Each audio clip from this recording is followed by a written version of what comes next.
las pérdidas locales en tuberías. Básicamente este concepto nos indica pues todas las tuberías de conducción combinan ya sea tramos rectos o curvos, adaptándose pues a la topografía del terreno y a los cambios que se presenten en estos. Estos ajustes, además, pues conjunto dispositivos de control como válvulas o compuertas, pues generan algunas pérdidas de energía adicionales a las que se tienen de fricción. Estas pérdidas son conocidas como las pérdidas locales. Estas pérdidas además pues pueden ser localizadas y puntualizadas y van de acuerdo al cambio de la geometría o la alteración del flujo y pues se pueden expresar como una fracción de la carga de velocidad. Para hablar de estas pérdidas locales tenemos que primero entender cuál es la fórmula general de la pérdida local, donde nos indica que H es igual a K por V al cuadrado entre 2G, donde H representa la pérdida de energía en metros. K es un coeficiente adimensional que depende del tipo de pérdida. Esta puede variar dependiendo del número de Reynolds o la rugosidad de la tubería. Esto pues va implícitamente de la mano del material. Y la B cuadrada entre dos veces la gravedad pues es la carga de velocidad aguas abajo que de la zona de alteración del flujo. Igual se mide en metros. Pero para hablar de pérdidas locales tenemos que hablar específicamente de una muy importante, la cual es la pérdida por reducción gradual. En esta, pues la reducción en una tubería provoca un fenómeno de contracción similar al de la entrada o de las rejillas. De preferencia es gradual, aunque a veces es brusca y aunque la pérdida pues es menor que en la ampliación, su magnitud depende de la brusquedad de la contracción y del ángulo al que se produce.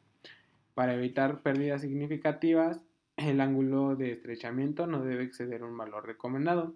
La ecuación para calcular este ángulo es la tangente de θ es igual a la raíz de la gravedad por el diámetro entre la velocidad. Aquí el diámetro se encuentra entre el diámetro 1 más el diámetro 2 entre 2. Esto quiere decir el diámetro de la sección de entrada y el diámetro que se tenía. Y v, que es la velocidad 1 con la que llegó el flujo y la velocidad 2 con la que entra a esta zona de reducción entre 2. Aquí también podemos observar que el coeficiente K varía dependiendo del ángulo en este gráfico que se obtiene, donde a mayor medida es el ángulo y más brusco es, el coeficiente K aumenta. A medida que el ángulo disminuye, este coeficiente de pérdidas va disminuyendo. Para esto tenemos que aplicar una comparación de fórmulas para contracción brusca. En el siguiente gráfico pues se comparan algunos coeficientes K para contracciones bruscas de acuerdo con las fórmulas de Weissbach y Kiselev en función de la relación de diámetros de 2 entre D1 o en otras palabras comparar el diámetro de entrada con el que se tiene en la zona de la contracción para así calcular un coeficiente K. Ambas fórmulas pues indican una disminución lineal de K a medida que la relación de diámetros aumenta, siendo el coeficiente de Weissbach consistentemente superior al de Kiselev. Aquí bien les muestro la gráfica anteriormente mencionada. En la gráfica de color azul podemos ver el coeficiente de Weissbach y en la gráfica de color naranja tenemos el de Kiselev. En este, pues el coeficiente de pérdida K en una reducción gradual está directamente relacionado con el ángulo θ, como ya lo habíamos visto en la ecuación anterior. Y un coeficiente típico para una reducción gradual es K de la reducción igual a 0.10, pero pues este valor puede variar dependiendo significativamente del diseño que se tenga de la reducción y de las condiciones en las que se encuentre el flujo. Aquí abajo podemos ver también una tabla donde a medida que aumentan los ángulos se dan los valores de K más aproximados. Y por último tenemos la contracción en diafragma. Esto es cuando se utiliza un diafragma, el cual es un dispositivo que tiene dos entradas, bueno, una entrada y una salida, por la que entra el flujo y sus secciones se ven alteradas por diferentes áreas. En esto, el coeficiente de pérdida K depende de la relación entre las áreas de la vena contractada y la salida del diafragma. Entonces, pues el coeficiente K se calcula como El área 2 entre el coeficiente de descarga, mu, por el área 0, menos 1 al cuadrado, más 0.04 por el área 2 entre el área 0 al cuadrado. Esta configuración pues nos introduce una pérdida de energía más compleja debido a la interrupción abrupta del flujo, como se puede ver en este gráfico.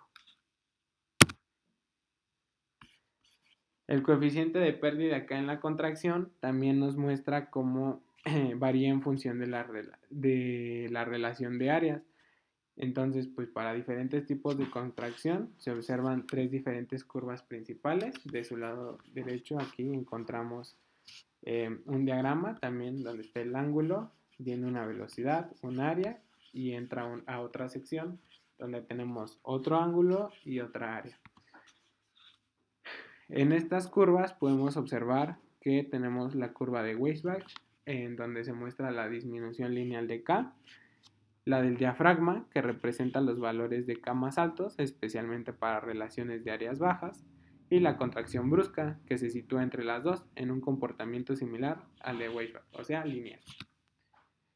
Tenemos las tablas de valores de K, dependiendo del coeficiente de descarga, también aplicadas para distintas áreas. Y aquí está el gráfico donde se nos comparan estas tres curvas. Weisbach en azul, la contracción brusca, que es la combinación de ambas en amarillo, y la del diafragma, donde podemos ver que la relación entre áreas, el coeficiente K aumenta y sigue hasta disminuir cuando las áreas son casi igual a 1. Pues esto tiene sentido porque pues a un área más pequeña el coeficiente de pérdidas es mayor, mientras que a un área más grande pues el coeficiente de pérdidas es menor. En todos aplica lo mismo. Y ya por último tenemos el impacto de las pérdidas locales. Como conclusión, pues las pérdidas locales son un factor crítico en el diseño y la eficiencia de los sistemas de tuberías. Esto quiere decir que pues hay que estudiarlas y analizarlas para evaluar y mejorar los procesos de construcción que se tienen para así evitar las pérdidas y ahorrar en mayor medida. Además, nos permite comprender y cuantificar las pérdidas. Esto optimiza los rendimientos y reduce los consumos de energía en dado caso de que se tenga que instalar bombas o diferentes elementos. Por eso es importante conocer el diseño, optimizarlo y conocer el ahorro energético que llevaría si todo actúa de manera correcta. Estas serían las pérdidas locales por reducción y pues por mi parte sería todo. Gracias.